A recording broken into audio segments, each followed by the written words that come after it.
Nós estamos na nossa quarta mensagem da série de 9 mensagens, e nós estamos na nossa terceira marca, espiritualidade contagiante. E eu queria que os irmãos, juntamente comigo, nós nos atentássemos ao capítulo 11, dos versículos 19 a 30 de Atos, que diz assim: Então aos que foram dispersos por causa da tribulação que sobreveio a Estevão, se espalharam até a Fenícia, Chipre e Antioquia, não anunciando a ninguém a palavra, senão somente aos judeus.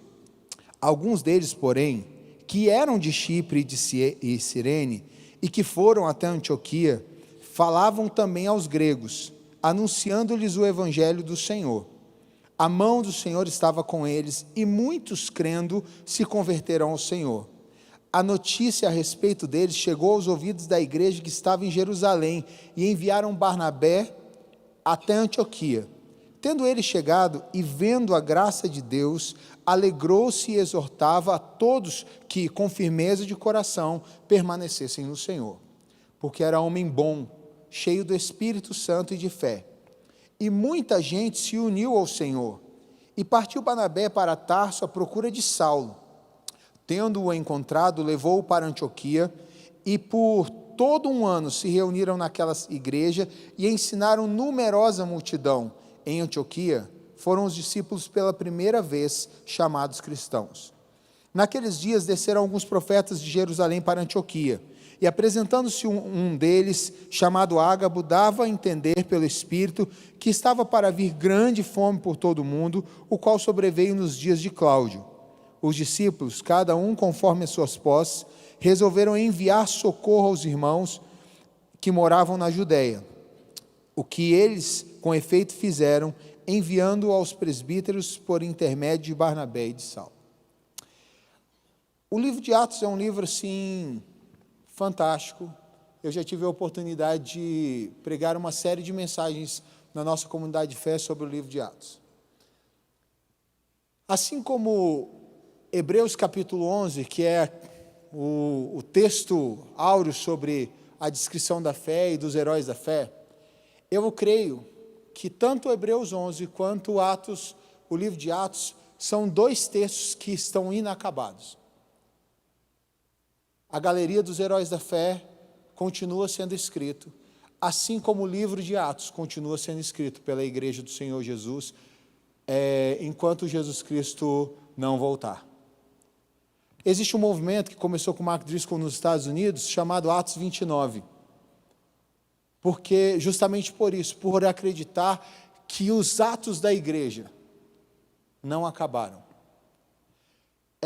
Os atos do Espírito da igreja. A gente trabalha o livro de Atos dos Apóstolos, mas se eu fosse olhar esse livro, seriam os atos do Santo Espírito de Deus, por meio da sua igreja. E eu e você fazemos parte do capítulo 29, que está sendo escrito até o dia de Cristo Jesus. Nesse texto, Barnabé, ele se encontra com um grupo de irmãos. Irmãos esses que saíram fugidos porque viram Estevão ser apedrejado numa perseguição maciça dos judeus para com os cristãos. E nesse texto, alguns irmãos saíram de Jerusalém, e ao saírem de Jerusalém, eles pregaram só entre os judeus. Mas alguns deles eram de Chipre e de Cirene, eles não eram de Jerusalém. E eles decidiram então não pregar somente para os judeus, eles decidiram, eram gentios convertidos ao cristianismo. Homens e mulheres que conheceram o Evangelho de Jesus Cristo lá em Jerusalém, nos dias ali, desde o Pentecoste até os dias do início da grande perseguição, e eles decidiram então não se calar. Os judeus ficaram só entre os judeus, esses irmãos falaram não, nós precisamos pregar aos nossos compatriotas, e eles foram pregar aos gregos. E diz o texto que Deus moveu com poder, com alegria e com força esses irmãos, e pessoas de Cirene, de Chipre e de Antioquia passaram a entregar as suas vidas a Jesus, e isso diz assim, de uma forma numerosa. Os apóstolos, quando ouviram falar isso, enviaram Barnabé. Vamos ver o que está acontecendo nessa região entre os gregos. Pedro já tinha passado por uma experiência maravilhosa de estar na casa de um centurião, e né, na casa desse centurião ele vê o Espírito Santo ser derramado sobre os gentios, como foi derramado sobre os apóstolos, sobre aqueles que estavam na festa do Pentecoste. Mas agora está entre os gregos. Já tinha sido derramado sobre os samaritanos. Filipe viu isso acontecer. E Barnabé agora foi ver essa manifestação do poder de Deus entre os gregos em Chipre, Antioquia e em Cirene. A nossa conversa hoje é sobre uma espiritualidade contagiante. Uma dessas é a terceira das 8 poderosas marcas que você está vendo aí. Talvez você estranhe achando que nós estamos querendo adotar uma coisa enlatada. Mas essas marcas que vocês estão lendo nas suas laterais aí, elas não são regras, elas não são leis, elas não são pontos fixos, elas são princípios que orientam uma igreja para que ela se torne uma igreja contagiante, para que ela se desenvolva naturalmente. Entendendo desenvolver naturalmente numa perspectiva de uma igreja que cresce como um organismo vivo, porque é movida pelo sobrenatural.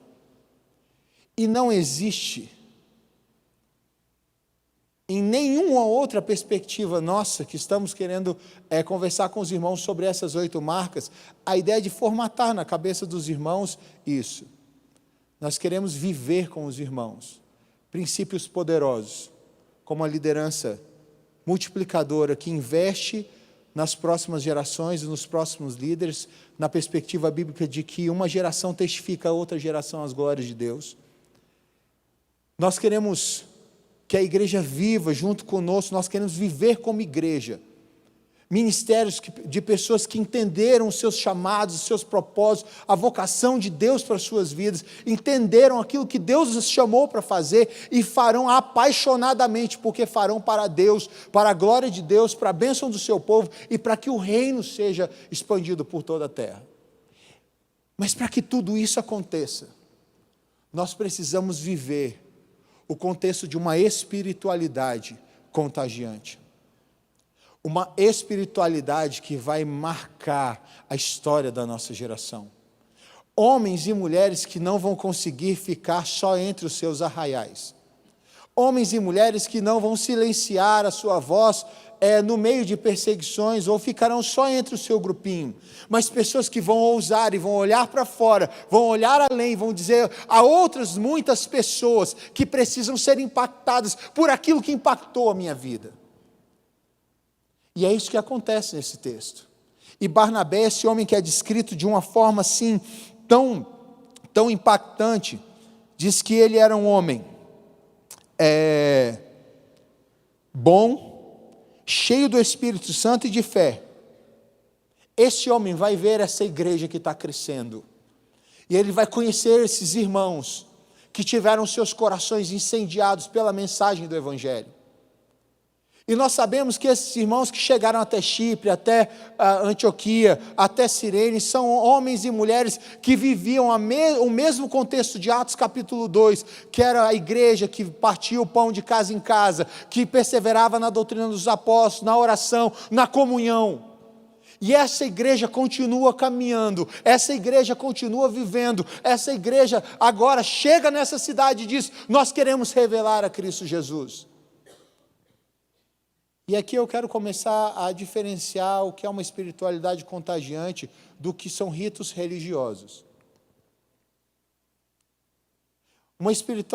Ritos religiosos você se sente obrigado em fazer.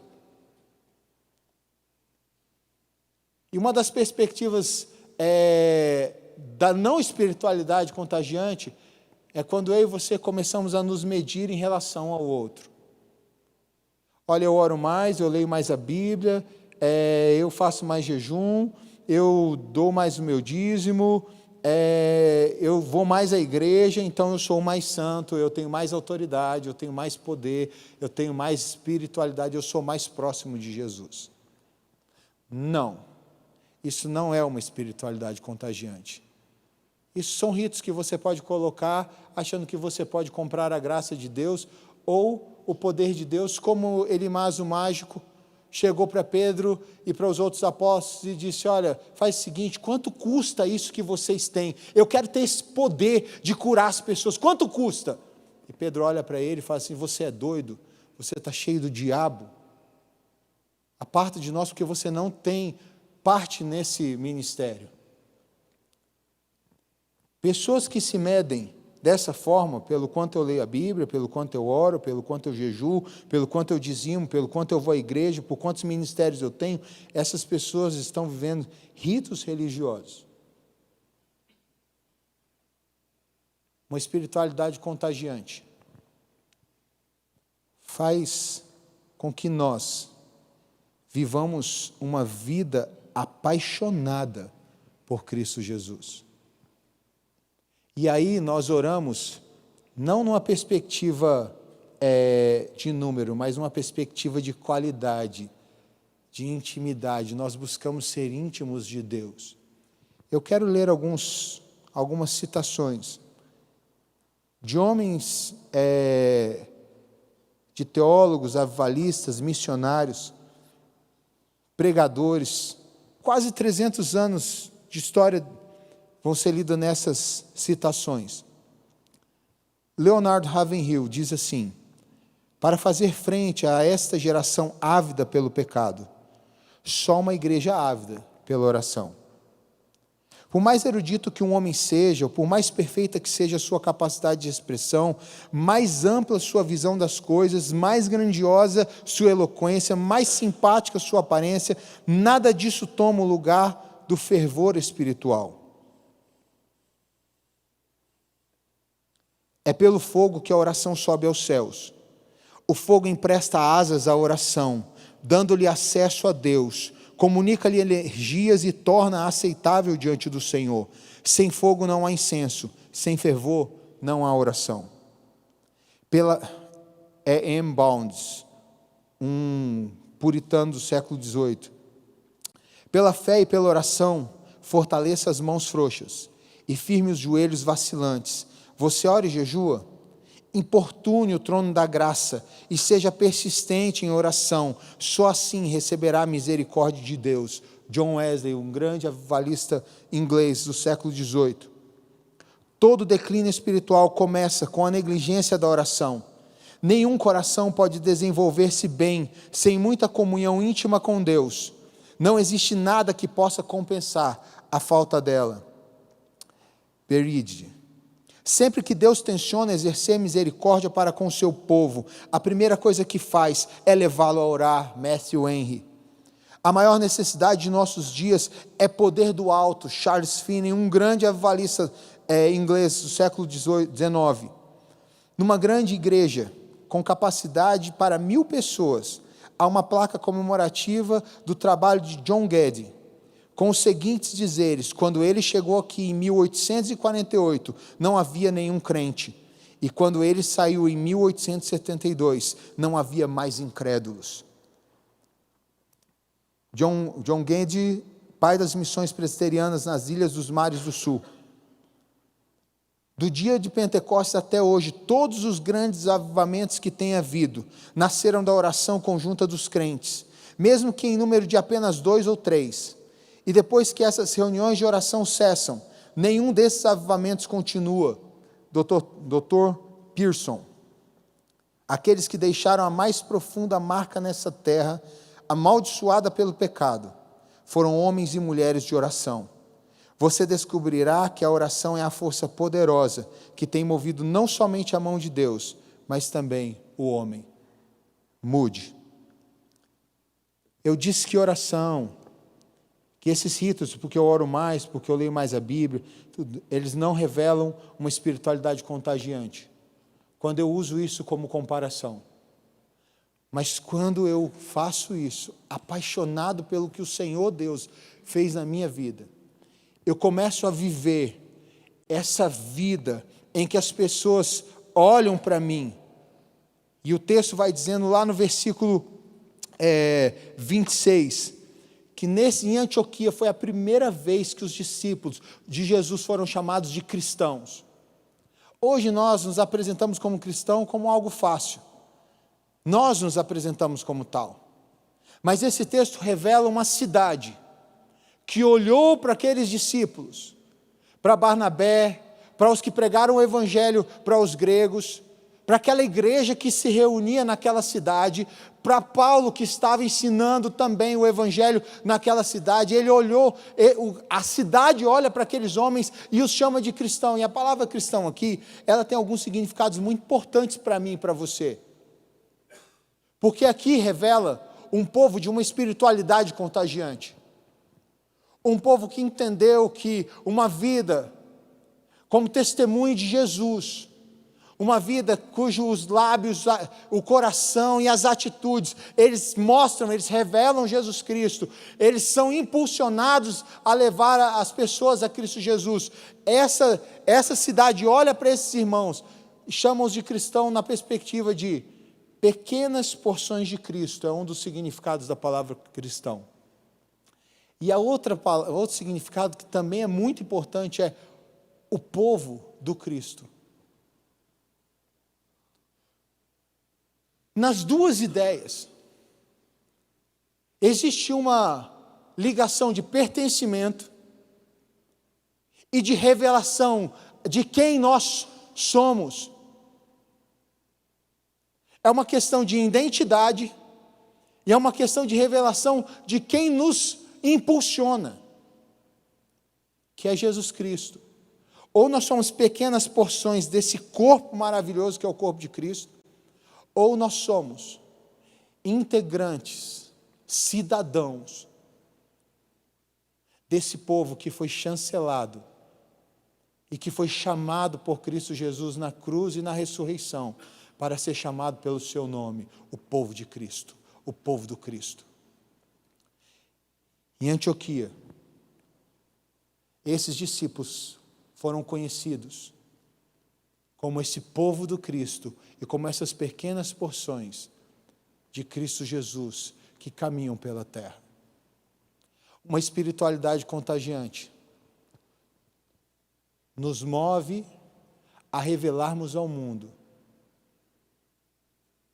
por meio da nossa vida de oração, mas numa questão de oração de horas, de dias, não por horas e dias, não por vezes no dia, mas pela motivação que me faz estar na presença desse Deus, dia após dia, a cada momento.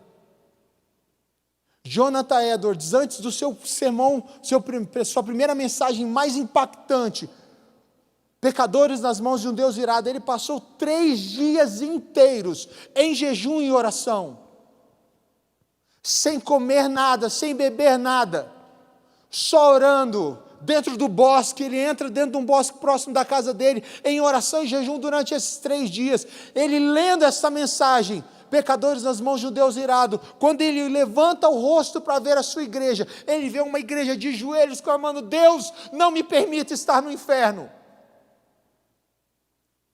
Assim como ele, nós vemos homens como Martinho Lutero, que dizia que nos dias normais ele orava 2 horas, mas nos dias em que ele estaria atarefado e que ele sabia que o inimigo o perseguiria, ele orava as 4 horas por dia. Não pela quantidade, ele dizia, mas pela qualidade de estar com meu Senhor e receber dele o amparo, o poder e a autoridade. Nós vemos homens como John Knox, cujas orações incomodavam a rainha regente da Escócia no seu tempo, porque tinha coragem de orar todos os dias, dizendo: Deus, me dá a Escócia, senão eu morro. Me deixa ver a Escócia rendida aos teus pés, senão eu morro. Nós vemos a mãe dos grandes avivalistas, John Wesley e Charles Wesley, Susana Wesley, dizendo: olha, quando os seus filhos aprenderem a balbuciar as suas primeiras palavras, ensine-os a orar. Ensine-os a entender que a nossa vida só tem sentido quando nós somos íntimos desse Deus. A oração, a fala de John Wesley é: ore ao Senhor, incomode Deus no seu santo trono. Incomode Deus no seu santo trono para que Ele derrame sobre você as suas misericórdias. Essa frase pode estar carregada de muitos erros teológicos, numa perspectiva teológica aí, mas revela um coração de alguém apaixonado por esse Deus e que entende que uma vida de oração é uma vida de intimidade com esse Deus. Que nós não podemos negligenciar essa intimidade, porque quando nós negligenciamos essa intimidade, nós negligenciamos a autoridade de Deus nas nossas vidas, e nós negligenciamos a graça de Deus sobre uma geração completa. Quando eu e você vivemos ou na perspectiva de uma oração mecânica, ou na perspectiva de uma oração, sabe, descompromissada, nós estamos negligenciando o avivamento que Deus quer derramar sobre as nossas vidas, sobre essa geração. Esta igreja, esses irmãos, Barnabé é chamado um homem cheio de fé. A palavra fé, no seu radical, significa ter o coração comprometido com. Hebreus capítulo 11, quando fala que a fé é a firme convicção das coisas, daquilo que se espera ainda. Ela está linkada numa perspectiva, a palavra convicção significa algo maciço, algo que não tem poros, algo que não tem frestas. Significa um coração tão comprometido com Deus, com as suas verdades, que não há espaço para outras realidades e verdades, a não ser de que Deus é o Senhor e Salvador das nossas vidas, que é o Senhor da história, e que as nossas vidas foram inseridas na história dEle. Quando nós vivemos essa perspectiva, porque esse povo vive na perspectiva de Atos capítulo 2, na comunhão, na oração, viviam firmes na doutrina dos apóstolos. Quando eles vivem isso, qual é a consequência disso? A consequência disso, queridos, é essa igreja que não se cala, que não consegue ficar calado, porque quando ele olha o perdido, ele sabe que só há uma possibilidade de mudar uma geração, um povo, uma nação, um tempo, que é a mensagem do Evangelho sendo pregada. Eu não sei qual foi o herege que inventou essa frase: pregue o Evangelho, se possível, até com palavras. Isso aí, todo mundo fala que foi São Francisco de Assis ou Santo Agostinho. Não é verdade. Esses dois não disseram isso, atribuíram um ao outro. Porque não existe pregação do Evangelho sem exposição. Mas a espiritualidade contagiante diz que a minha fala e a minha vida, íntima com Deus, íntima com o seu povo, ela traz em mim uma perspectiva de integridade, inteireza. E é quando eu prego o Evangelho, as pessoas ouvem a nossa voz, e elas são impactadas pelo que elas ouvem, pelo que elas veem. Esses irmãos, movidos por fé, movidos por uma vida de intimidade com Deus, uma vida de intimidade com o seu povo, uma vida de intimidade com a palavra de Deus, se revelavam. A espiritualidade contagiante não é para a gente ficar levantando a mão e gritando aqui dentro, ou rindo, ou... Não, a espiritualidade contagiante é quando nós somos movidos pela graça de Deus, a sermos fonte de graça, a derramar sobre aqueles que estão ao nosso redor. Jonathan Edwards diz que se o Evangelho não somente entrar na nossa cabeça, e ele não só ganhar o nosso coração, ele sair da cabeça e ele ganhar o nosso coração, ele não vai mover as nossas vidas. Muitas pessoas são convencidas de uma teologia X, Y, Z, ou entenderam que faz sentido esse negócio de Jesus, faz sentido a Bíblia, faz sentido viver no meio de um grupo de pessoas que vivem valores morais legais. Mas Jonathan Edwards, quando vai falar sobre os afetos da graça, ele vai dizer que esse evangelho, ele não só nos convence, mas ele converte as nossas vidas. Ele faz com que as nossas vidas agora vão convergir em Jesus Cristo.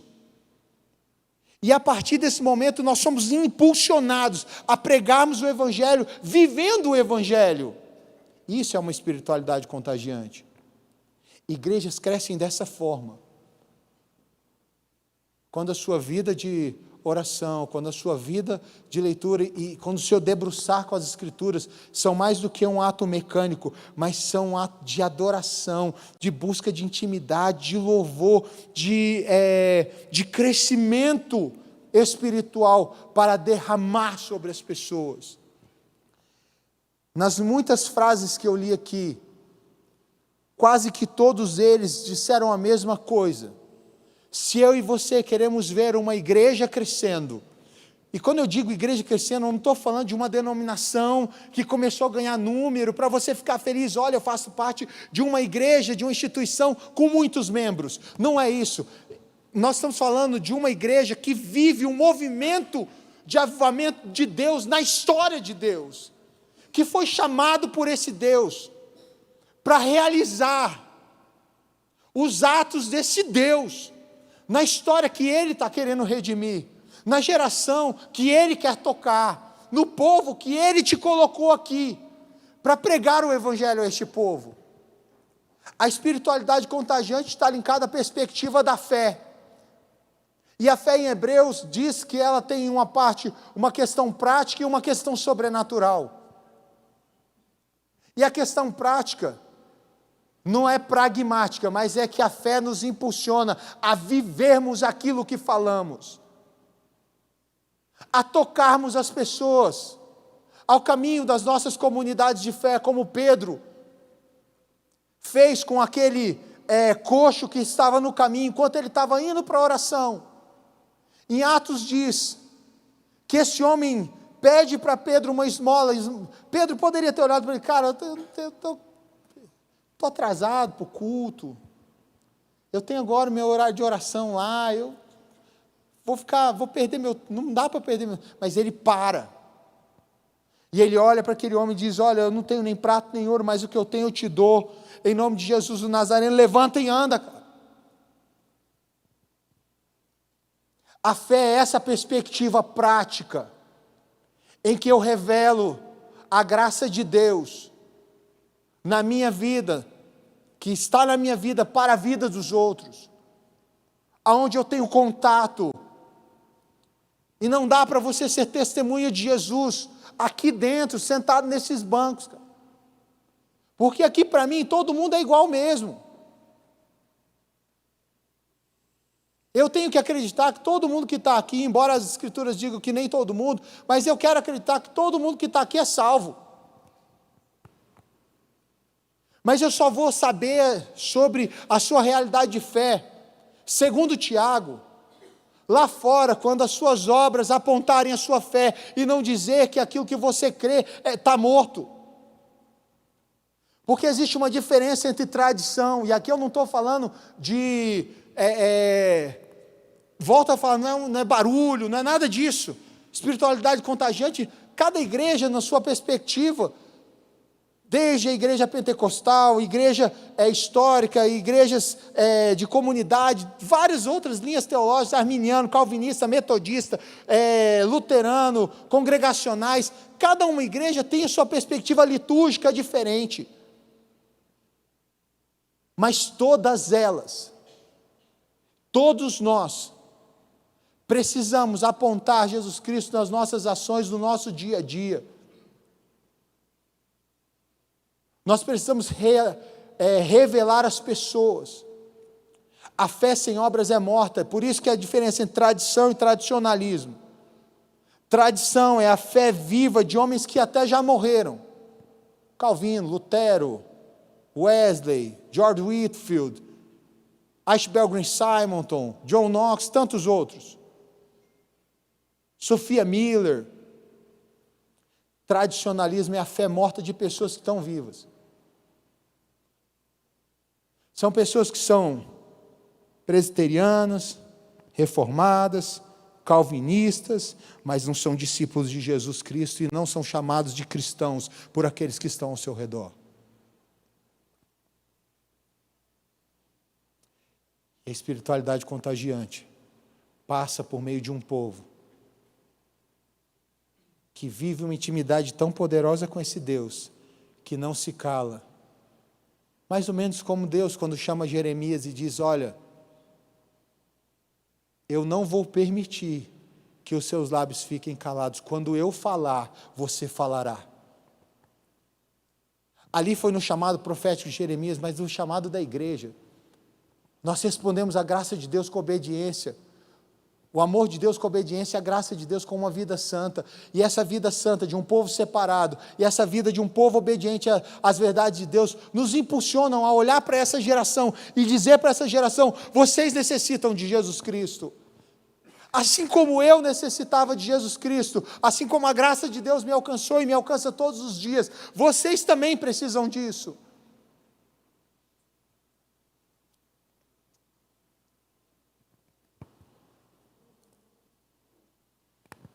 Uma igreja que vive a perspectiva dessa oração apaixonada, dessa proclamação apaixonada, é uma igreja que está entendendo a espiritualidade contagiante. Queridos, eu quero terminar essa conversa com os irmãos, trazendo para mim e para você a reflexão de como nós estamos. Como nós estamos vivendo. Olha para dentro de você, olha ao seu redor e pense assim: qual foi a última vez? Qual foi a última vez que eu me preocupei com as pessoas que estavam ao meu redor numa perspectiva de pregar o Evangelho para elas? Qual foi a última vez que eu olhei para a geração dos meus filhos, para a minha geração, para os meus colegas de trabalho e disse: Senhor, eles estão indo para o inferno e eles precisam conhecer o Senhor. Aqui 2 grupos bem distintos, um grupo de judeus ficou ali calado, por conta da perseguição, o outro disse: não, vamos embora.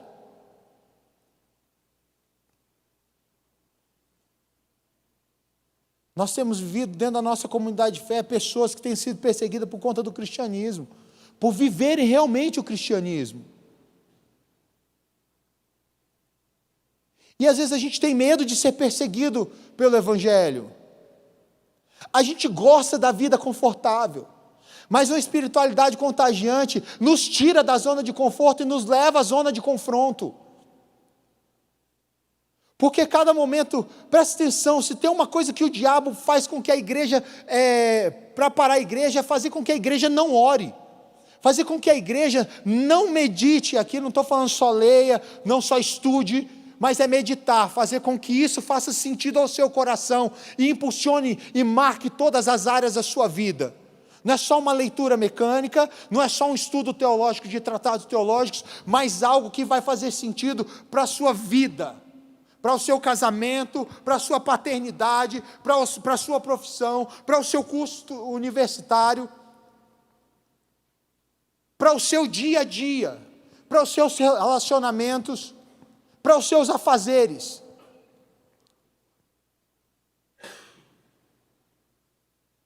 O inimigo tenta de todas as formas fazer com que a igreja ore menos, medite menos nas Escrituras.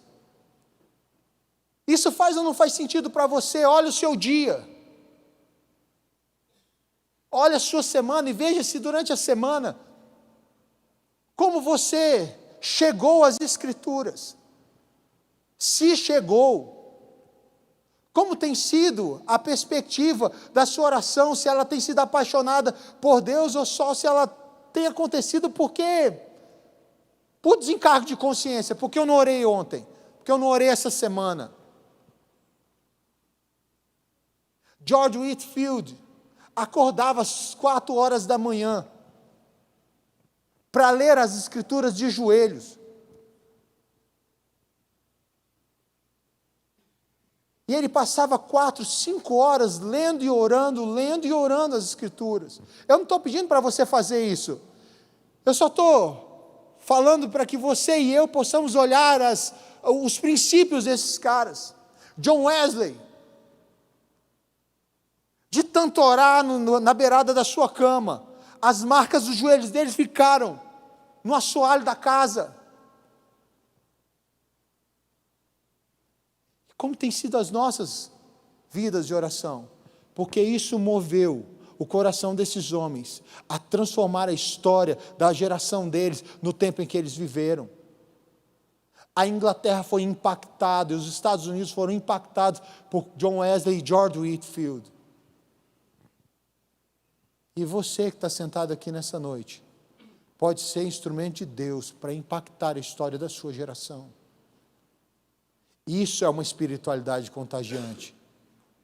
Isso faz parte dos heróis da fé. Os heróis da fé não é porque eles eram homens, sim, supervalorosos, e mulheres supervalorosas numa perspectiva deles, não. É porque Deus escolheu homens e mulheres simples para fazer coisas extraordinárias, de forma que Hebreus capítulo 11 vai terminar lá no versículo 38, dizendo: eram homens e mulheres dos quais o mundo não era digno deles. Porque viveram um encontro, entenderam que esse encontro que eles tiveram com Deus tinha que mudar a história da vida deles. E que eles precisavam, dia após dia, ser moldados por esse Deus, para que o mundo pudesse olhar para eles e saber que há um Deus vivo e verdadeiro que pode usar as nossas vidas para transformar outras vidas. Por isso, homens como Gideão, menor da casa, com mais 300 homens, venceram um exército de quase 1 milhão.